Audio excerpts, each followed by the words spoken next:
Hello दोस्तों, आप सभी का स्वागत है आपके अपने चैनल जॉब जॉय में। तो दोस्तों, जैसा कि आप सभी को पता है, रेलवे की विभिन्न भर्तियों के यहाँ पे डिटेल्ड एग्जाम शेड्यूल यहाँ पे रेलवे ने जारी कर दिया है। तो दोस्तों, डिटेल एग्जाम शेड्यूल में कौन कौन सी एग्जाम आपकी कौन कौन से दिन यहाँ पे रहने वाली है, तो उस सब के बारे में डिटेल में यहाँ पे रेलवे ने जानकारी दे दी है ऑफिशियल नोटिफिकेशन के द्वारा। और दोस्तों, इसके रिगार्डिंग हमने हमारे प्रीवियस वीडियोस में भी आपको एग्जाम जो डेट्स हैं उनके बारे में विस्तृत जानकारी यहाँ पे दी थी। यदि अभी तक आपने हमारी वो वीडियो नहीं देखी है तो आप चैनल पे जाके वीडियो को ज़रूर विजिट करें और दोस्तों, रेलवे के पूरे एग्ज़ाम शेड्यूल की जानकारियाँ वहाँ से ले सकते हैं।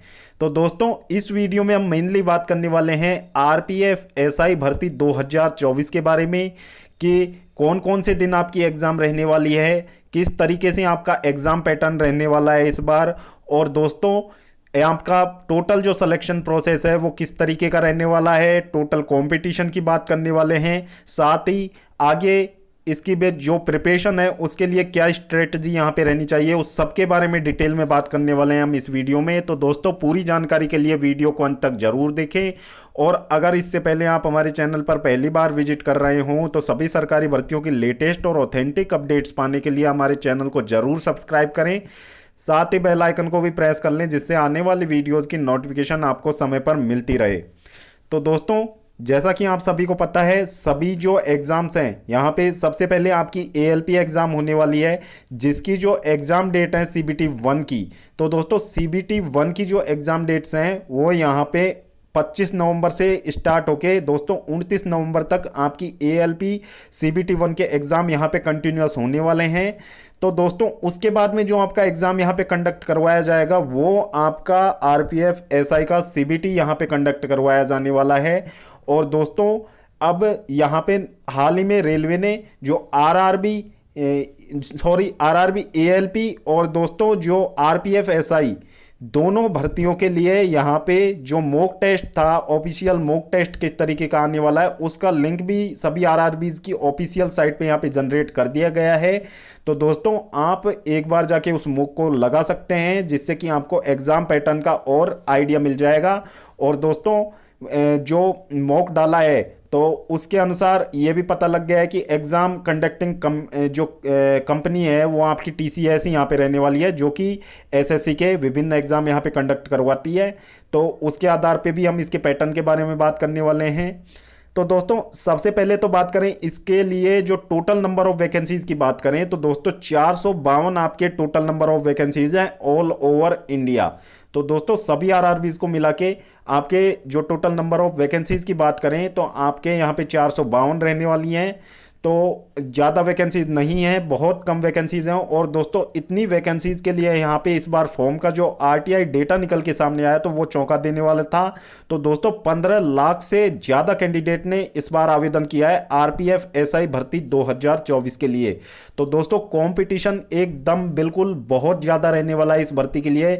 यानी कि देखा जाए तो सभी भर्तियों में से इस भर्ती के लिए कंपटीशन बिल्कुल नेक्स्ट लेवल रहने वाला है। यानी कि एक सीट पे ही हजारों कैंडिडेट के बीच में यहाँ पे फाइट रहने वाली है। अब दोस्तों, बात कर लेते हैं इसकी एग्जाम डेट के बारे में। तो दोस्तों, इसकी जो एग्जाम डेट है वो मेनली आपके 4 दिन यहाँ पे इसकी एग्जाम चलने वाली हैं। तो दोस्तों, आपका जो आरपीएफ एसआई का यहाँ पे सीबीटी टेस्ट आयोजित करवाया जाएगा वो यहाँ पे 2 दिसंबर को होगा। फिर दोस्तों, 2 दिसंबर से चालू होकर ये 3 दिसंबर को भी आपका एग्जाम यहाँ पे कंडक्ट करवाया जाएगा।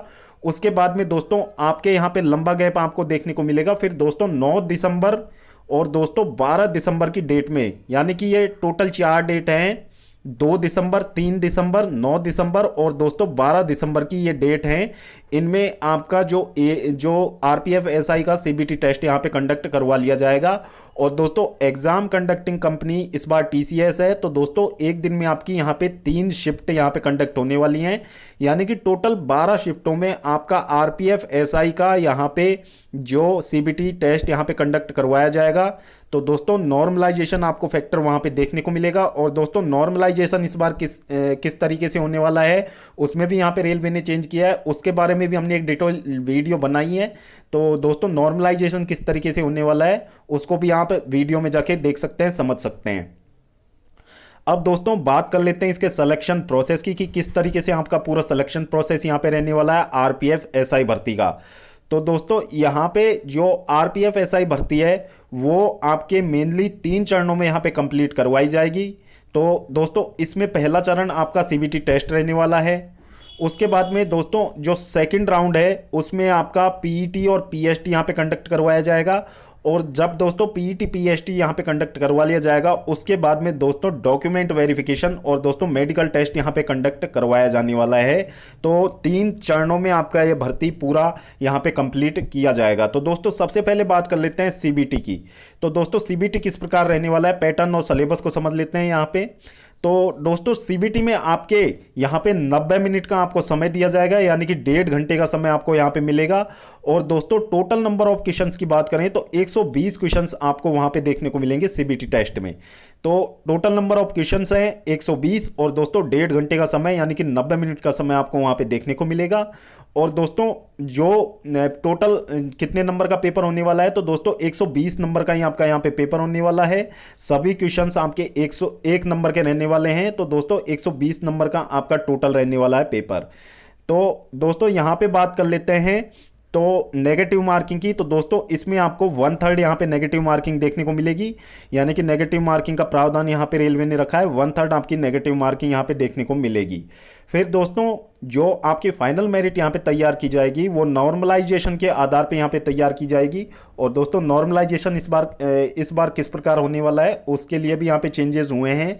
तो आप एक बार उस वीडियो को जाके ज़रूर देख लें, जिससे कि आपके मन में जो नॉर्मलाइजेशन का फॉर्मूला है वो आप समझ लें और दोस्तों किसी भी तरीके का डाउट अपने अंदर ना रखें।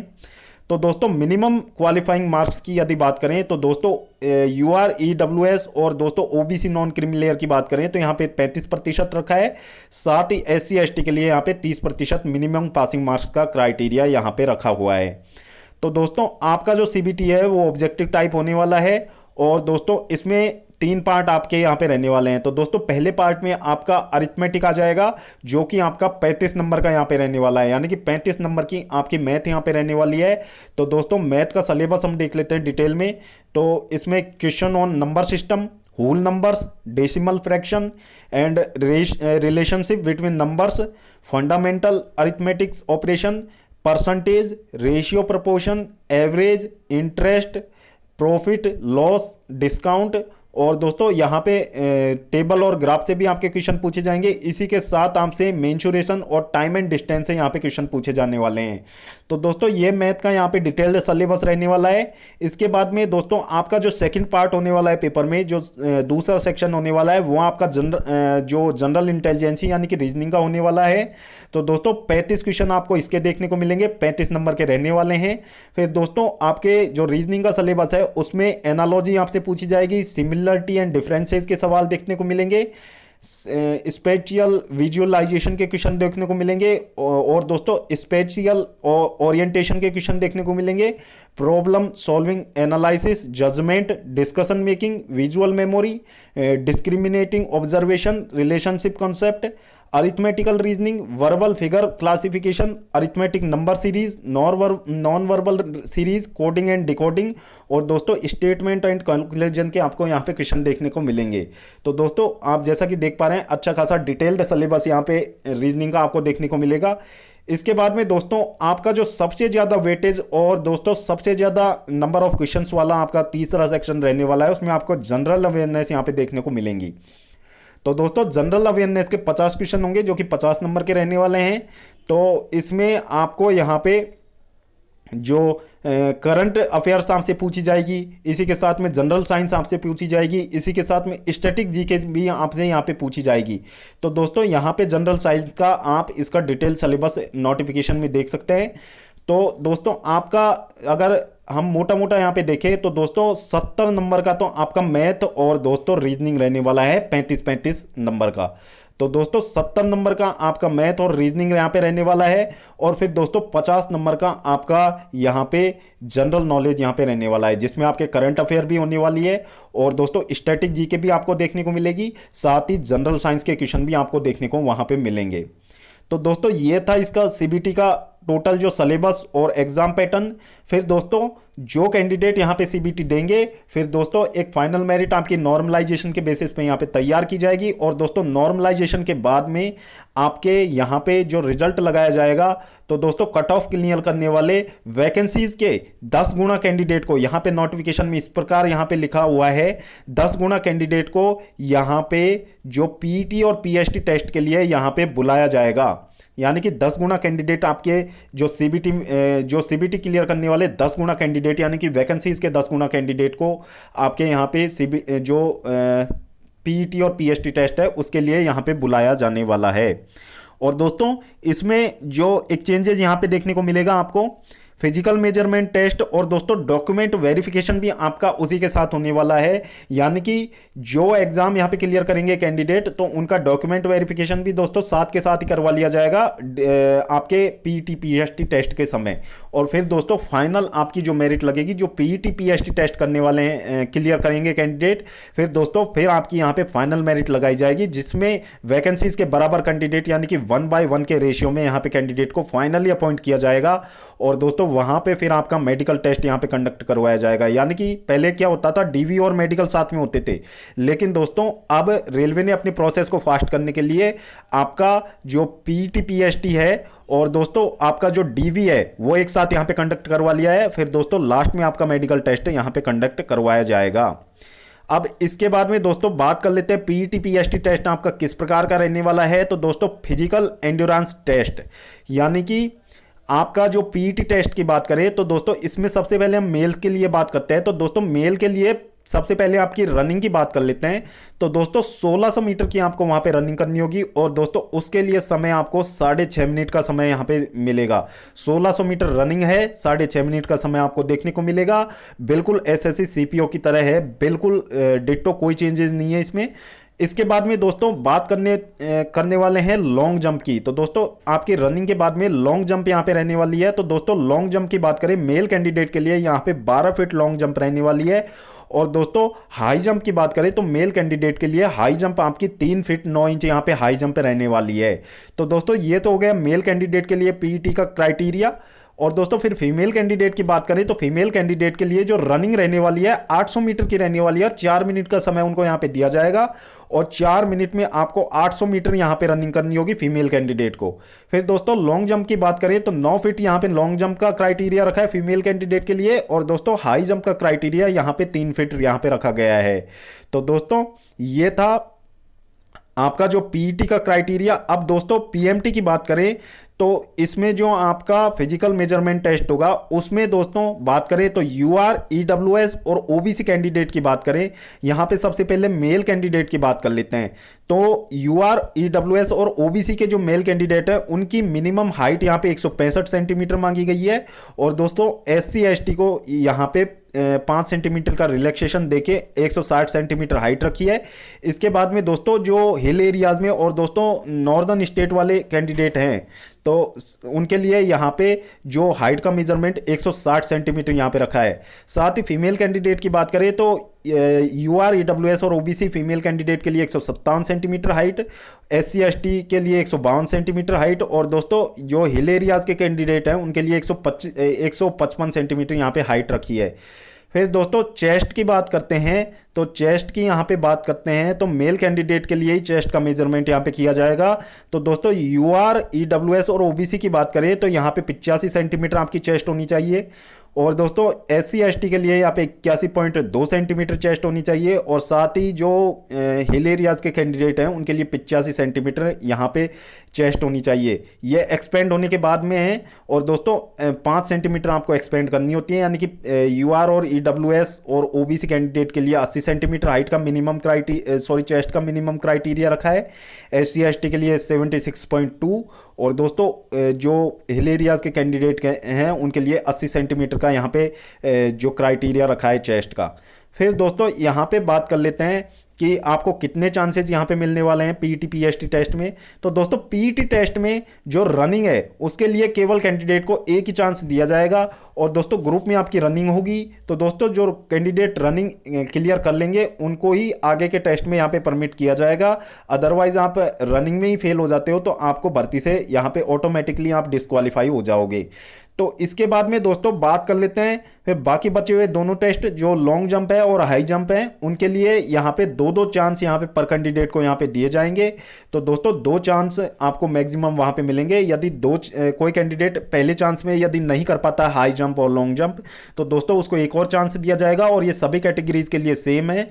तो यदि कैंडिडेट उन चांसेस में यदि अपने हाई जंप लॉन्ग जंप नहीं कर पाता है तो दोस्तों वो ऑटोमेटिकली भर्ती से डिस्क्वालीफाइड कर दिए जाएंगे।